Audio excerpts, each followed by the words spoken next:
የአማራ ህዝብ በሀገረ መንግስት ግንባታ ሂደት ውስጥ ከሌሎች ኢትዮጵያውያን ህዝቦች ጋር በመሆን ለኢትዮጵያ አንድነትና አዎንታዊ ድርሻውን በመወጣት ሁሌም በትብብር ይሰራል። ባለፉት 2 ዓመታት ህዝቡ የሚፈልገውን ሰላም፣ አብሮነትን ለማስቀጠል ክልሉ በፈተና እያለፈ ይገኛል። ይህ የሰላም እጦት እጥፋትን የቀየረ የሰላም መንገድ ህዝቡ ከመንግስት ጋር በመሆን በሰራቸው ስራዎች በርካታ ለውጦች እየታዩ ይገኛል። ለዚህ ደግሞ በአማራ ብሔራዊ ክልላዊ መንግስትና በአማራ ፋኖ ህዝባዊ ድርጅት መካከል የተደረገው ዘላቂ የሰላም ስምምነት አንዱ ማሳያ ነው።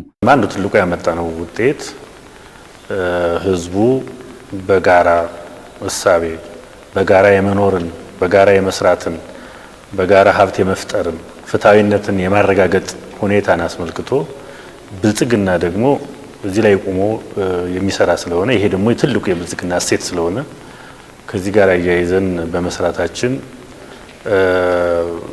ህዝቡ ላይ እንደዚሁም የብልጽግና መዋቅሩ ላይ ለውጥ እያመጣን ነው። በሌላ አነጋገር ከከረረና ከጽንፈኝነት የወጣ ሐሳብ እንዲኖረው፣ ጽንፈኝነትን እንዲያወግዝ፣ ትክክል ያልሆኑ ኋላቀር የፖለቲካ ሁኔታዎችን እንዲያወግዝ፣ እንዲታገል፣ በእነዚህ ላይ አቋም እንዲይዝ በማድረግ ረገድ በሰፊው ሰርተናል፣ በተደጋጋሚ ሰርተናል። ይሄን ተከትሎ ብዙ ውጤቶች ተመዝግበዋል። በክልሉ ሰላምን ለማረጋገጥ በተከናወኑ ህግ የማስከበር ተግባራት የማህበረሰቡን ደህንነትና ነጻነት እየተረጋገጠ መምጣቱን አንስተዋል። አማራ ክልል ከጊዜ ወደ ጊዜ እያደገ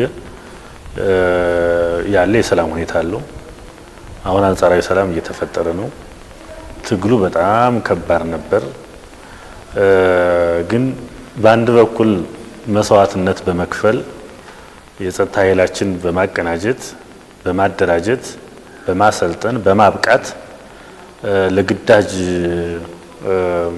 ዝግጁ በማድረግ ከመከላከያ ጋር በማቀናጀት ህግ የማስከበሩ ስራ ለአስጨራሽ ሁኔታ የነበረበት ነው። ይህን ተከትሎ አማራ ክልል ላይ አሁን በብዙ አካባቢ ሰላም እየተረጋገጠ ነው። የህዝቦች ደህንነት እና ነጻነት እየተረጋገጠ ነው። የሰላም ስምምነቱ ሁሉንም አሸናፊ ያደረገ ለአማራ ክልል ህዝብ ለዘላቂ ሰላም ጥያቄዎች ምላሽ የሰጠ ነው። ክልሉ ያለውን ታሪካዊ የህብረ ብሔራዊነት ፍላጎትና አጀንዳዎች የምናረጋግጥበት አማራጮች የተከፈቱበትና እነዚህ አማራጮች ሰላማዊ ሆነው እንዲቀጥሉ የክልሉ ህዝብ ከልማትና ከብልጽግና ተጠቃሚ እንዲሆን የተኩስ ድምጽ የማይሰማበትን የመጀመሪያ ደረጃ ሙከራና ስምምነት ነው ያደረግነው።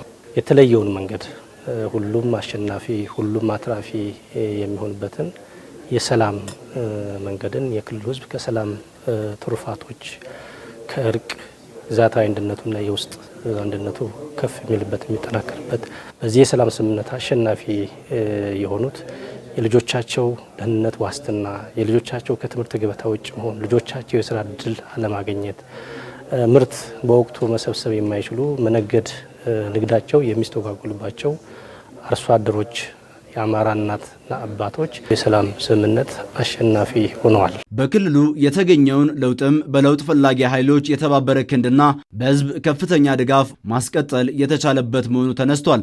በዚህም አሉ የሚባሉ ችግሮችን በጠረጴዛ ዙሪያ በመወያየትና በመመካከር መፍታት የተቻለበት ነው። በመንግስት የታቀዱ ብልጽግና በሚመራው መንግስት የታቀዱ ስራዎች በአግባቡ እየተሰሩና ውጤት እያመጡ መሆኑን ነው የታየው። ለምሳሌ በጸጥታ ከፍተኛ የሆነ መሻሻል የመጣበት፣ ታች መዋቅር ለመፍጠር ጥረት የተደረገበት፣ በአብዛኛው ህዝቡ ከጽንፈኛ አካሉ ነፃ የወጣበት፣ እንዲሁም ደግሞ ሰላም የሚፈልገውም ኃይል በስፋት ማለት ነው የሰላም በራችን ክፍት ነው።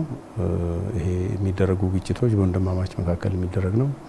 ኢትዮጵያን ያከስር ካልሆነ በስተቀር ህዝቡን ያከስር ካልሆነ በስተቀር ማንንም የሚጠቅም አይደለም።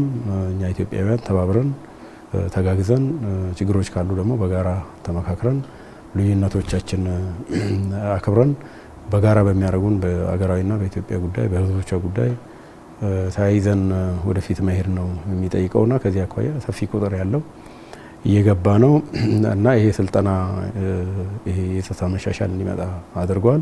በአማራ ብሔራዊ ክልላዊ መንግስትና የአማራ ፋኖ ህዝባዊ ድርጅት መካከል የተደረገው የዘላቂ ሰላም ስምምነት ማዕቀፍ ውጤታማ ለማድረግ የማስፈጸሚያ ስምምነት ወደ ተግባር ገብቷል።